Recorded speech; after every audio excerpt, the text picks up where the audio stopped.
Good morning, everyone. Today is Tuesday, July 23rd, and today we will cover the funds for YieldMax, TSLY, CONY, NVDY, and MSTY. But first, right now, obviously, this is the YieldMax website. A lot of people have been messaging me, asking me how to get the trade information. So when you go to their website, obviously you can pull up their ETFs in many different ways. There's a button there, there's a button at the top, and then down here, each fund comes up, but you can click it from there, right? So if you click an individual fund, just so you know, obviously it'll produce some information about the fund, distribution.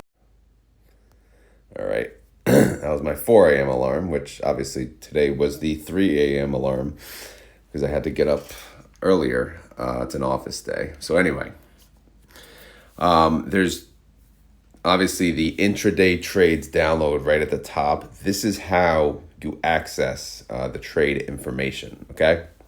So you can only access this information after the market closes and before the day ends.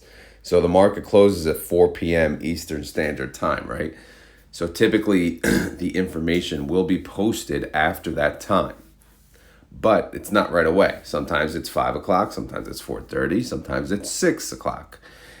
And you can only gather that information until, I believe it's 11:59 p.m. Because after that, once the next day comes up, it's gone, right? It'll show a blank sheet. If I click it here, I hit view, right? It shows no trades. And that's what people are seeing, I guess. But I just want to let everyone know, if you wanted to look at the trades yourself, that's how you would get it.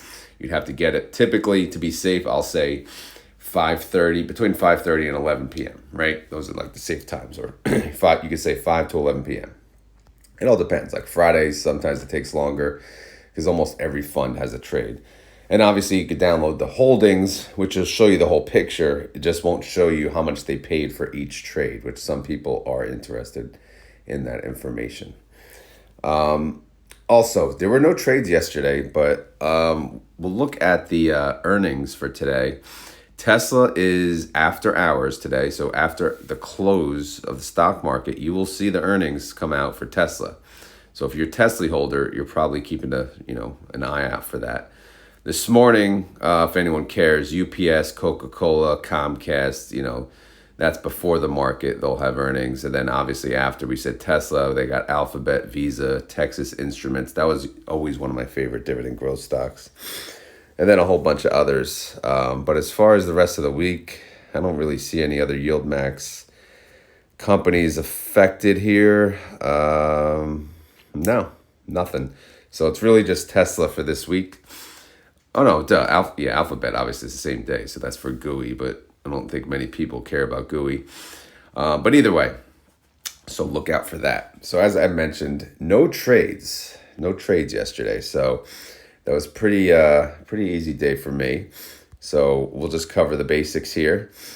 First, we'll look at TSLY. So TSLY has two synthetics. They have a 260 and a 265, both of which expire in 25 days. And they are priced, the current price of Tesla is below the strike price of the synthetic. However, earnings is today. So, anything can happen. It could skyrocket. It could tank. Yesterday, Tesla went up a lot, and we'll see in a second how much Tesla went up. Yeah, so yesterday, Tesla went up 5.15%. So my guess, again, I don't know shit, so don't listen to me, but my guess, if, it's going flying high, people are buying into it, leading into earnings, then typically it'll be nothing. Anything will be a disappointment, and then there'll be a sell-off, right? After earnings, after hours. Who the hell knows, right?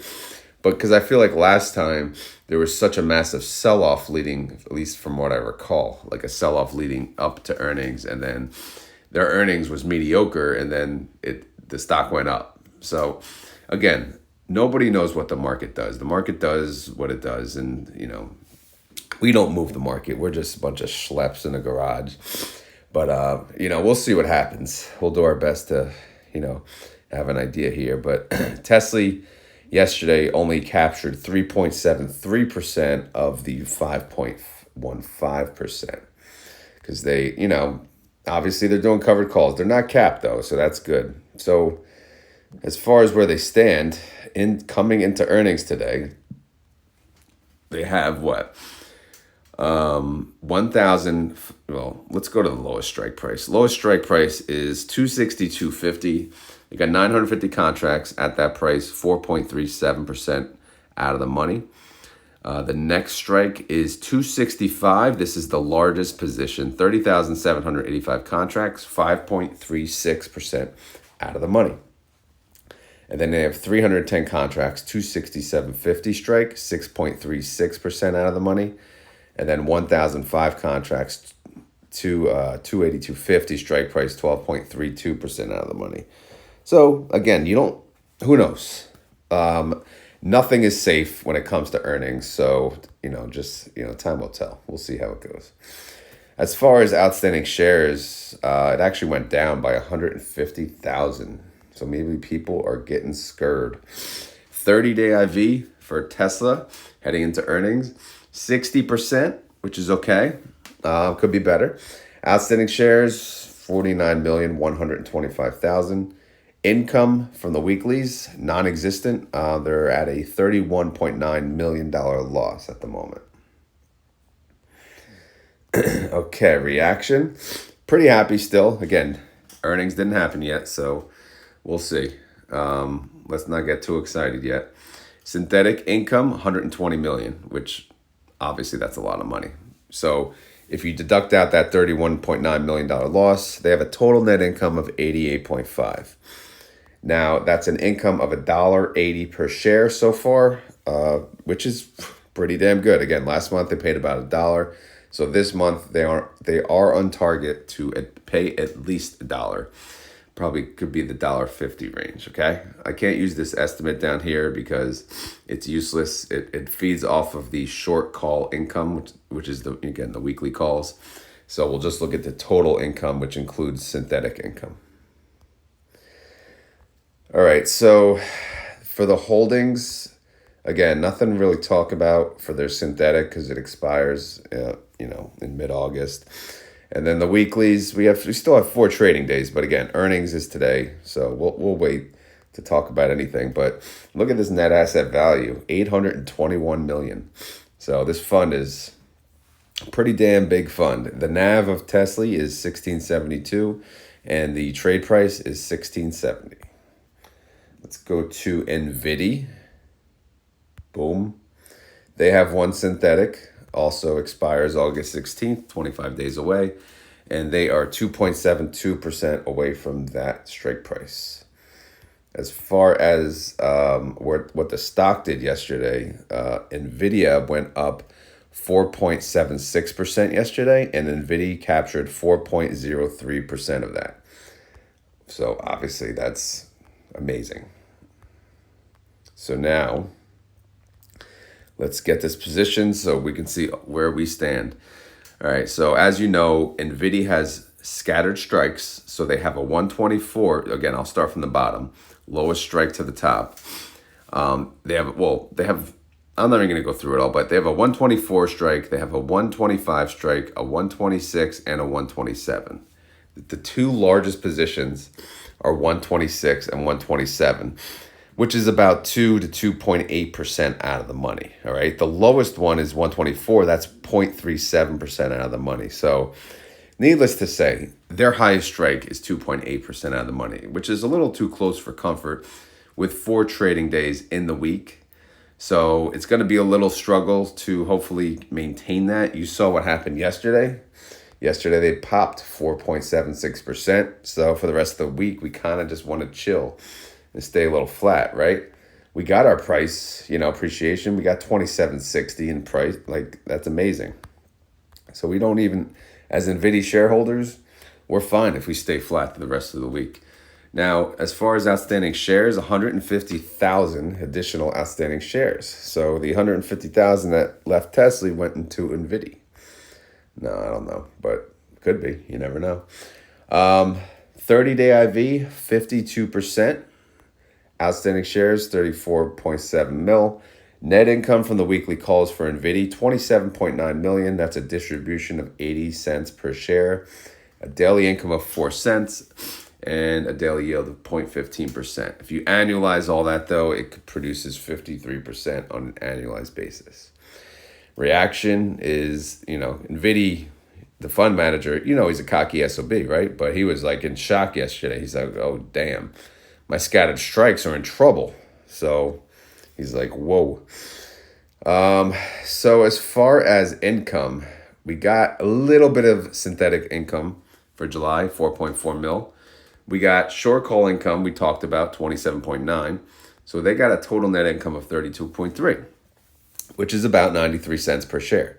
But since they have short call income, we will focus on that.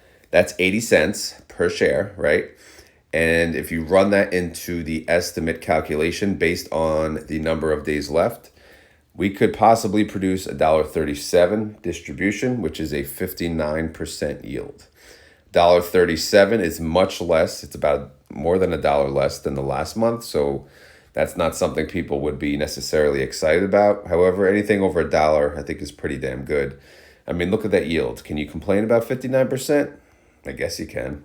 Nowadays, you'd be surprised. People want 100%. Anyway, outstanding holdings. Again, we're not talking about the synthetic too early in the game.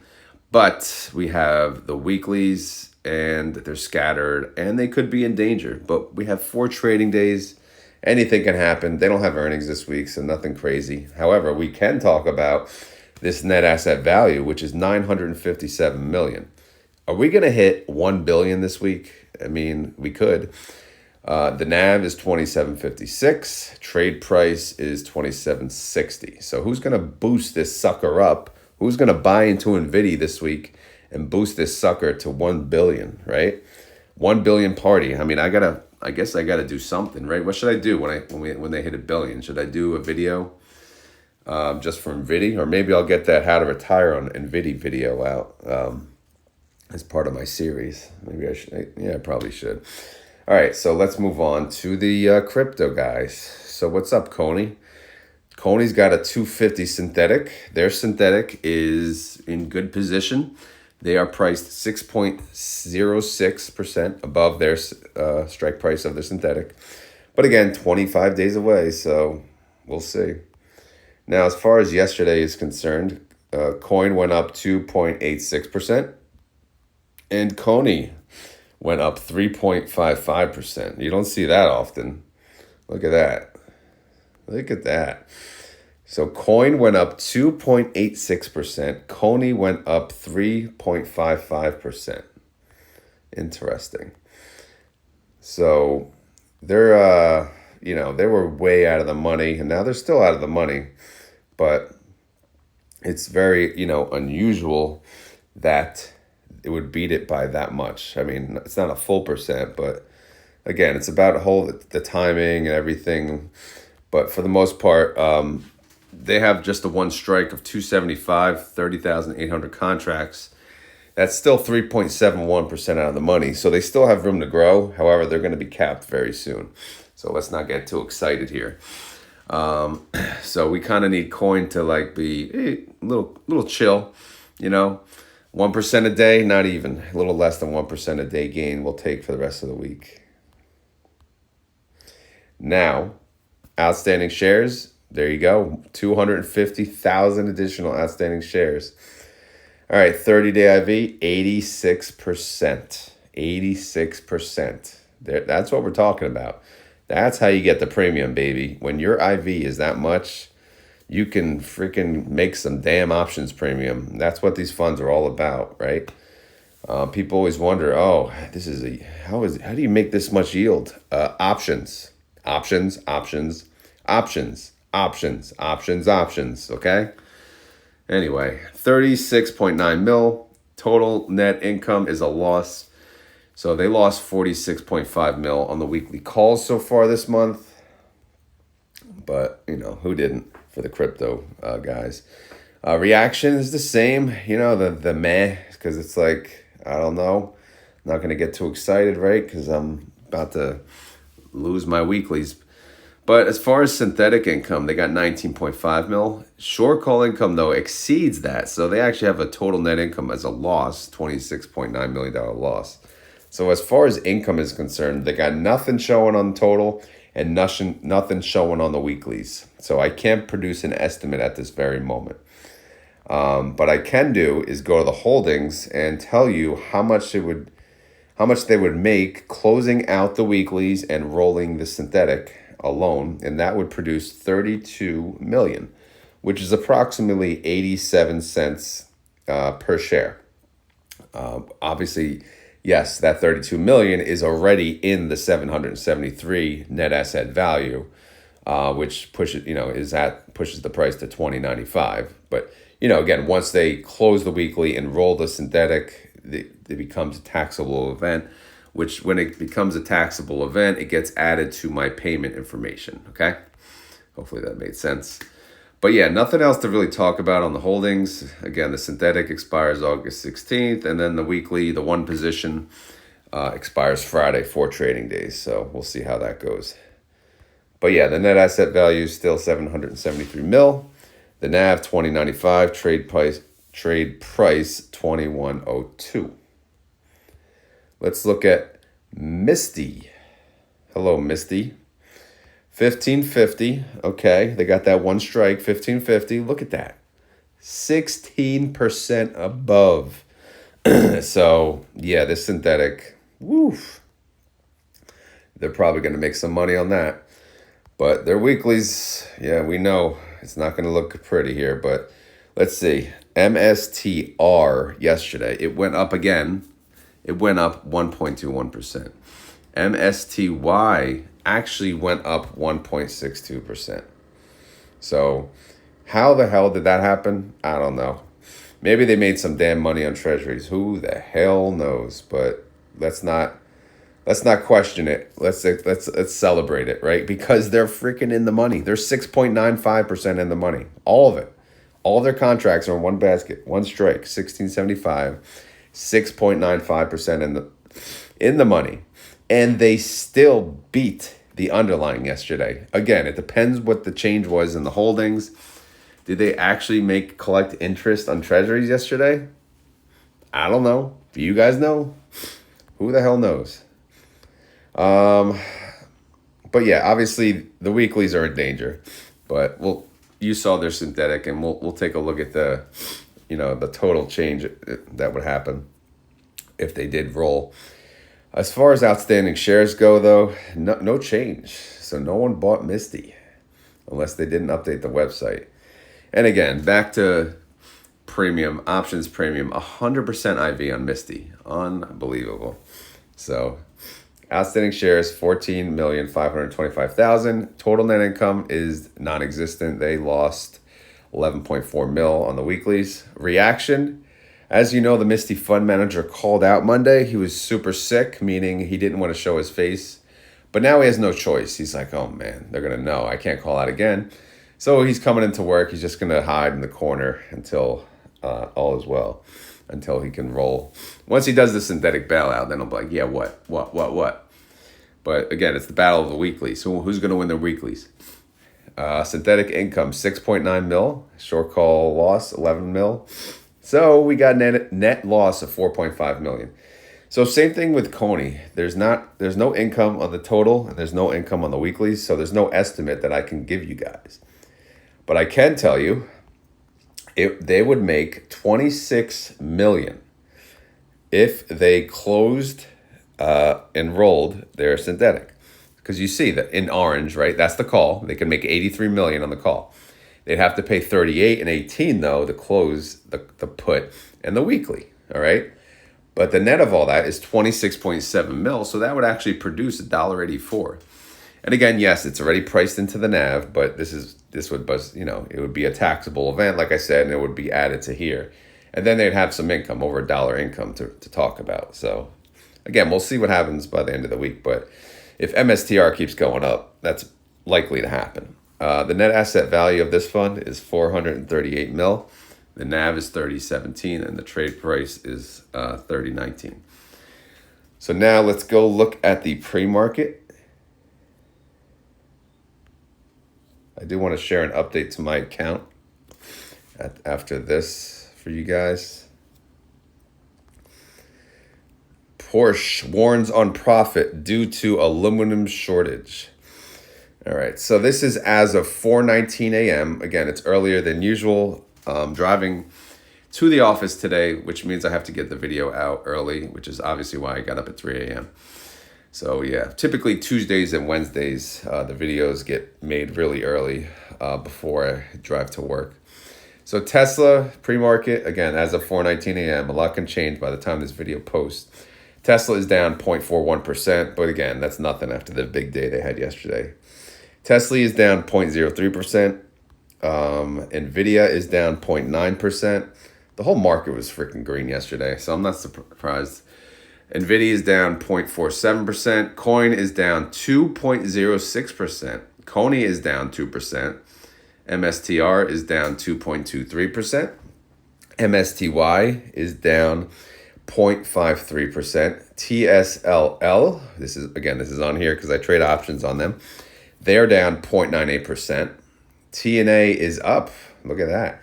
It's up 0.02%. AMDY is down 1.03%. AMZY is down 0.1%. And Bitcoin is down 2.32%. So that's the watch list. So again, that's the update. 4 trading days to go to see how these weeklies play out. But obviously, anything can happen, especially on Tesla. Tesla has earnings after hours today, so keep an eye out for that. We'll see how it goes. Good news or bad news. What do I hope? To be honest, I kind of hope it tanks after because I do want to sell puts on TSLL. But that's just me being selfish. I know you guys, some of you own Tesla outright, and you want it to go up. Granted, so do I own it through other things like my 401k, plus I bought it for my kids. So at the same time, of course, I want Tesla to succeed, but I want to earn options premium as well. But if it goes up, fine. If it goes down, fine. Either way, I'll be happy. So as always, guys, this is not financial advice. I'm not a financial advisor. This video is for fun and entertainment. So hopefully you had fun. Hopefully you were entertained. But as promised, quick update to my account. I finally added margin, okay? So why did I wait this long to use margin? And my reasoning is I wasn't ready for it, right? And again, these funds are new. If I'm going to use margin in the past, right? The past was what? Dividend growth investing. So how do I pay back the margin? You pay back the margin by what? 3% yield, 4% yield in dividends? No, nowadays, if I'm averaging, or trying to average, I should say, 40% on an annualized basis, why would I not want to borrow, margin at, say, 12%, if that's what they're offering, right?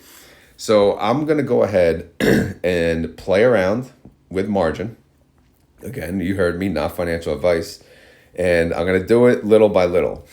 So my account value, this is my retire now account, right? I've got about 54,000 in there.